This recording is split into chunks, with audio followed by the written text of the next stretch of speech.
My name is Angela Christine Gordon. I'm 26 years old and I have lepidopterophobia, the fear of butterflies and moths. Yeah, I know how that sounds. Take one look at me and you'd probably assume I'm a loudmouth broad who's tough as nails and afraid of absolutely nothing, especially not some fluttering little insect that weighs less than a potato chip. The loudmouth part is true. The tough part too, most days. But when it comes to butterflies and moths, absolutely the fuck not. And before you start laughing, the fear didn't just magically appear one day because a monarch butterfly landed on my shoulder and hurt my feelings. Something happened to me when I was a kid. Something bad enough that even now, talking about it makes my skin crawl. Truthfully, nobody knows the full story. Not my friends, not my family. How not even my therapist knew all of it at first. But after months of her gently encouraging me to open up and confront my trauma, I finally decided to tell the whole story.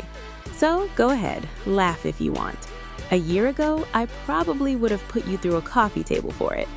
Thankfully, therapy's been helping me manage my inner bitch a little better. The whole thing started when I was 8 years old and in the 3rd grade.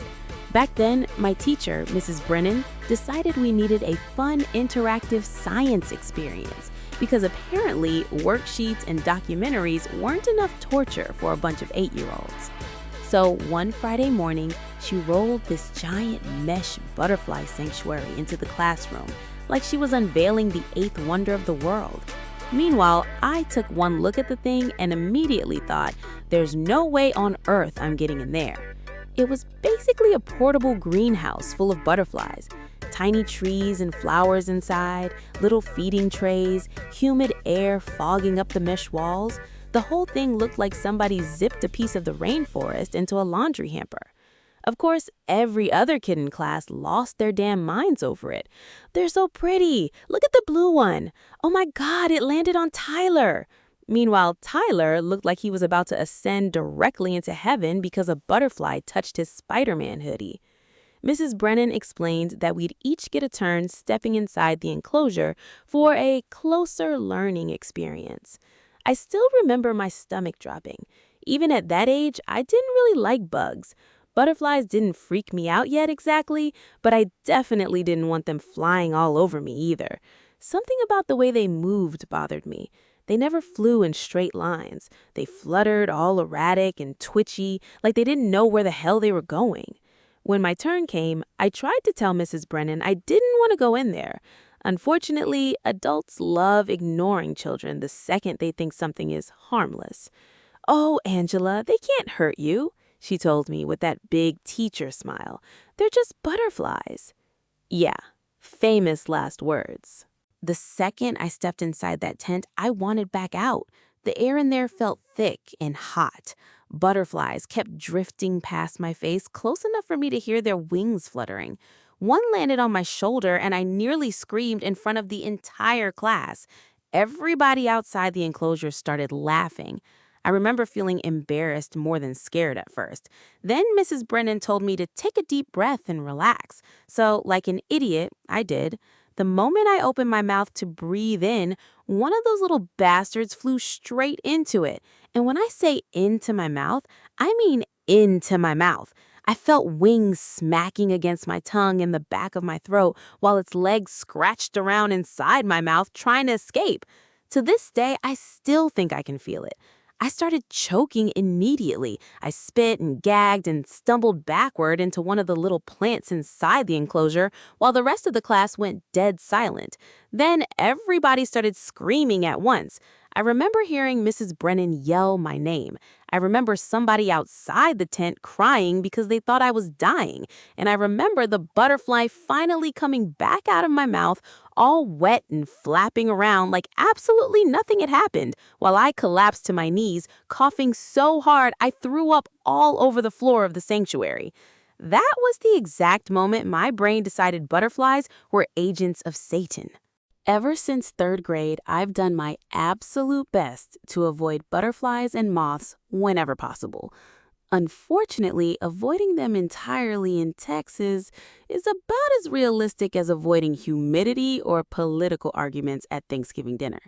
Winter barely exists down here, so those fluttering little bastards are basically around year-round, waiting to ruin my peace. Over time, I learned how to manage it. If one got too close, I walked away.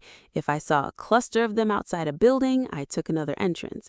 If somebody suggested visiting a butterfly garden, I immediately suggested literally anything else. And for a while, that system worked pretty well. Then I turned 20, and life, in all its infinite wisdom, decided my childhood trauma apparently wasn't dramatic enough.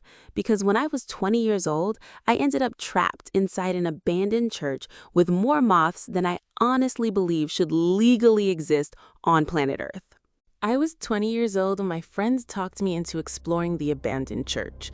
And before anybody asks why I agreed to that in the first place, let me clarify something. It's because people in their early 20s are profoundly stupid, especially when boredom gets involved, or alcohol, or both in our unfortunate case. There were 4 of us total. Me, my best friend Rachel, her idiot boyfriend Trevor, and Trevor's equally idiotic best friend Mason, who treated every condemned building like he was auditioning for a ghost hunting show nobody asked for. Ironic side note, I eventually went on to star in a ghost hunting show that nobody asked for, but people ended up loving. I'm the researcher of the group, and we're currently in our 7th season on the air. Our ratings are doing incredible, plus our producers are already eyeing an 8th season. But anyway, back to the story.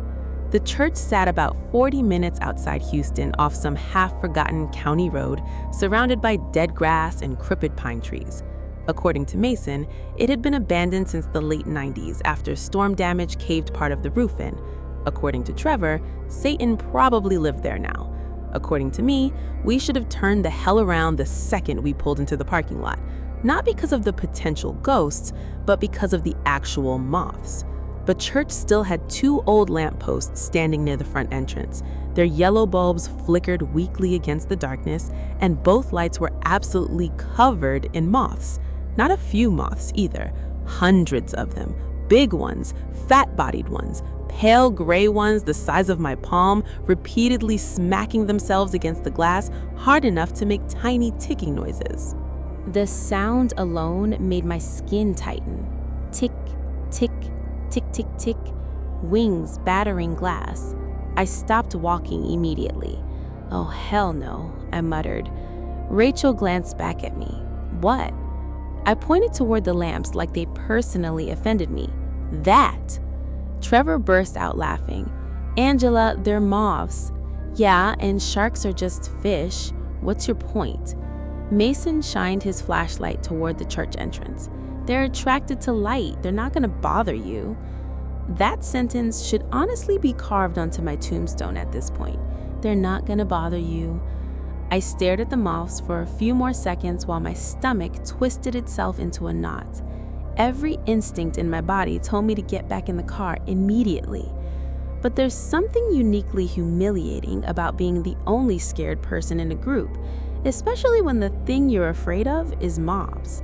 So instead of listening to my survival instincts like a mature adult, I swallowed the panic and followed everybody toward the church entrance. Huge mistake. The inside smelled like wet wood, mildew, and animal droppings. Flashlights swept across rotting pews covered in dust thick enough to leave footprints. Half the ceiling had collapsed near the altar, exposing black wooden beams overhead. The entire church creaked constantly. Not loud enough to panic you, but just enough to make you uncomfortable. Trevor wandered toward the front of the sanctuary, pretending to narrate a documentary. Here we observe the natural habitat of white people making terrible decisions. "Shut up," Rachel laughed, clearly egging her idiot boyfriend on. Meanwhile, I stayed near the back entrance, keeping a very close eye on every dark corner above us. Because once you're afraid of something, your brain starts looking for it everywhere. And I kept hearing them. Soft fluttering, tiny papery wing beats somewhere in the darkness overhead. Every now and then, Mason's flashlight would briefly catch movement near the rafters, little pale shapes shifting above us before disappearing again. My chest started tightening. "You guys hear that?" I asked quietly. "Hear what?" Rochelle said. Another flutter. Then another. Trevor tilted his flashlight upward. Probably birds. Nope, definitely not birds. Every hair on my arm stood up, because deep down, some ancient, terrified part of my brain already knew exactly what was up there. Mason stepped closer to the altar and aimed his flashlight toward the collapsed section of ceiling. Yo, there's gotta be an attic or something above. The second he said that, his foot crashed through a rotten section of floorboards. The sound exploded through the church. Crack! Mason yelled and stumbled sideways, and then the ceiling started moving. At first, I honestly thought the shadows themselves had come alive. Then thousands of moths poured out of the rafters all at once. I'm talking a living storm of wings. The air literally changed color. Everybody started screaming immediately as moths swarmed through the sanctuary in a massive spiraling cloud. Flashlight beams vanished inside the chaos. Wings slapped against my face, my neck, my arms. I could hear them colliding with the walls in every direction. And the sound? Ugh, Jesus, take the wheel. Imagine thousands of tiny paper fans beating the air around your head all at once. That was the sound. I tried to run for the exit, but something hit my cheek and got tangled in my hair. I shrieked and clawed at my own head while more moths battered against my shoulders and chest. One hit my mouth. That was it. My brain snapped back to the traumatic memory of 3rd grade, and it shut off completely. I started hyperventilating instantly. My vision blurred. I couldn't hear anything except screaming and wings and my own choking breaths while I staggered backward blindly through the sanctuary. Then my foot caught one of the collapsed pews, and suddenly there was no floor underneath me anymore. The floor vanished beneath me so fast, my brain didn't even process it at first. 1 second, I was stumbling backward, swatting moths out of my hair. The next, I was falling. I hit something wooden shoulder first, before crashing hard onto a dirt floor beneath the church. Pain exploded through my ribs, and I screamed as dust burst up around me. Then, everything went dark. Not regular dark either, but basement dark. The kind of darkness that feels thick, suffocating. For a couple seconds, I just laid there gasping and trying to figure out which parts of my body still worked. Somewhere above me, I could hear muffled yelling. Flashlights jerked wildly through the hole in the floor overhead while Trevor screamed my name. Angela! I'm okay, I tried to yell back, except my voice came out strangled and shaky because I was absolutely not okay. Something moved against my neck. I froze instantly. Tiny legs, then the fluttering. I slapped at myself violently and felt a moth crunch against my palm. The sensation nearly made me throw up. Oh my God! Oh my God! My breathing spiraled immediately. Every inhale turned shallow and painful. My flashlight had flown out of my hand during the fall, so I couldn't see anything around me, but I could hear them, fluttering everywhere. Not thousands this time, but somehow worse. Those sons of bitches were close, inside the walls, inside the darkness around me. Soft, papery wing beats brushing against wood and dirt in every direction while I scrambled backward on shaking hands. Something else bumped against my shoulder and I let out this humiliating shriek I didn't even recognize as my own voice.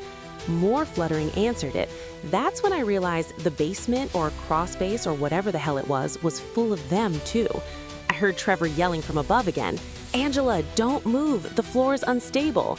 Oh, fantastic, I screamed upward. I'll just sit down here in the fucking moth catacombs then. Panic does weird things to your brain. Part of me understood I was probably safer staying still until my friends found a way down to me. The other part of my brain, the louder part, was fully convinced the darkness itself was alive and trying to crawl into my mouth, just like that fucking butterfly did. Then something hit my face. I completely lost my shit. I started blindly scrambling away through the darkness, smacking at my cheeks and forehead, while moths burst upward around me from the dirt floor. My shoes slipped in loose debris, and I slammed shoulder first into a wooden support beam hard enough to make my entire arm go numb. Somewhere above me, everybody was yelling at once now. I couldn't understand any of it. My ears were ringing too hard. I remember sobbing, actually sobbing, which was especially humiliating because I was normally the kind of person who got angry when scared, not emotional. But my brain had completely reverted back to that terrified 8-year-old trapped in the butterfly tent. Except this was worse, so much worse, because now I was trapped underground with them. Another moth struck my neck, then another. Their wings felt dry. That's the detail I remember most even now. Not soft, but dry, like somebody throwing living leaves at my skin. I started clawing at myself so violently I left scratches down my own arms, trying to get them off me. My chest hurt. I couldn't breathe right. The air felt thick with dust and mildew and fluttering wings. Then, my hand touched something warm. I went completely still. For one horrible second, my brain convinced itself there was another person down there with me. But when I finally looked up, a flashlight beam suddenly punched through the darkness from above and illuminated the walls around me. They were moving. Not metaphorically, actually moving. The entire crawl space walls were covered in moths. I don't actually remember how long I stayed down there. 10 minutes maybe? For all I know, it could have been 10 hours. Panic completely destroys your sense of time. I just remember crouching against one of the support beams, sobbing and dry heaving, while moths fluttered across the walls around me and Trevor's shaky flashlight beam from above. Every time one flew too close to my face, my entire body jerked violently. Then finally, I heard Mason yell, "We found another entrance!" A second later, light appeared deeper in the crawl space. I nearly cried from relief. Mason crawled through some narrow opening beneath the church, holding a flashlight between his teeth, while Rochelle followed right behind him, looking absolutely horrified. "Jesus help me," she whispered the second she saw me. Apparently, I looked about as good as I felt. My makeup had been completely destroyed from crying. Dirt and moth dust clung to my clothes and hair. I'd scratched angry red marks down both my forearms trying to get the moths off me. But most importantly, I was still surrounded by those fluttering little demons from hell. "Get me out," I choked out immediately. "Please, get me the fuck out." To their credit, nobody laughed anymore. Nobody made jokes. Nobody told me to calm down. One look at me had apparently convinced everybody this situation had officially crossed into not funny territory. Mason helped me crawl back through the narrow opening while Rochelle stayed close behind me, talking softly the entire time like I was a frightened animal. "You're okay. You're almost out. Just keep breathing." I tried, but every few seconds another moth would drift through the flashlight beam and my heart would start hammering all over again. When we finally got outside the church, I stumbled straight into the parking lot gravel and just stood there, gulping cold night air like I'd escaped a burning building. I remember Trevor trying to apologize while moths still swarmed around the lampposts overhead. "Angela, I swear we didn't know. I know you didn't know," I snapped. My voice cracked halfway through the sentence. That honestly shut me up faster than anything else could have, because I never cracked emotionally in front of people back then, ever. Anger? Sure. Sarcasm? Constantly. But vulnerability? Absolutely not. And yet there I was, trembling in the middle of a church parking lot, trying not to hyperventilate over insects. We left right after that. Nobody even argued about staying longer. The entire drive home, I sat curled against the passenger door, hugging myself while Rochelle drove and kept occasionally glancing over to make sure I was still breathing normally. Every time headlights illuminated bugs outside the windshield, my stomach clenched. I didn't sleep at all that night, or the next night. Every time I closed my eyes, I saw the crawl space walls moving again. I'd jerk awake, convinced wings were touching my face. For weeks afterward, every tiny brushing sensation on my skin made me panic. Loose hair, hoodie strings, air from ceiling fans, didn't matter. My brain immediately translated all of it into moth legs. And honestly, I think that night fundamentally rewired something in me. Because after the church incident, my fear stopped feeling embarrassing and started feeling unavoidable. Like my body had permanently decided moths and butterflies were genuine threats no matter what logic said. Which is exactly why I eventually ended up in therapy. Well, therapy and the emergency room once, but that's another story entirely. Anyway, about 3 hours after we got home that night, I finally managed to fall asleep on Rochelle's couch. And sometime around 4 in the morning, I woke up because something was crawling on my neck. I slapped at it half asleep. A moth fell onto the pillow beside my face. To this day, I have never screamed louder in my entire life. People always assume butterflies are the part that scares me most. They're wrong. Butterflies still make me uncomfortable, don't get me wrong. I don't want them landing on me, flying near my face, or doing any of the weird, unpredictable, fluttering nonsense they love to do. I avoid butterfly gardens the same way normal people avoid active crime scenes. But moths are different. Butterflies at least come packaged in bright colors and sunshine and happy little children's books. Society decided they were beautiful a long time ago. Moths look like something that would crawl out of a vent in a horror movie right before everybody dies. And after the church incident, my brain completely stopped separating them from panic. Even now, 6 years later, I still can't walk under a bright light at night without checking to make sure moths aren't swarming around it first. If one suddenly flies near me, my entire body locks up before my brain even catches up to what's happening. Sometimes, I still wake up in the middle of the night convinced I can hear wings fluttering somewhere in my room. That's the part people don't really understand about phobias. It's not just being scared. It's your body betraying you in real time. Logically, I know a moth can't hurt me. I know they aren't dangerous. I know they're just dumb little insects flying around porch lights with absolutely no malicious intent whatsoever. But tell that to my nervous system, because the second one gets too close to me, it's like every rational thought evacuates my body and leaves behind nothing but raw panic. My chest tightens, my stomach twists, my skin starts crawling. Sometimes I stop breathing normally without even realizing it. And the really stupid part is that I know exactly how ridiculous it sounds.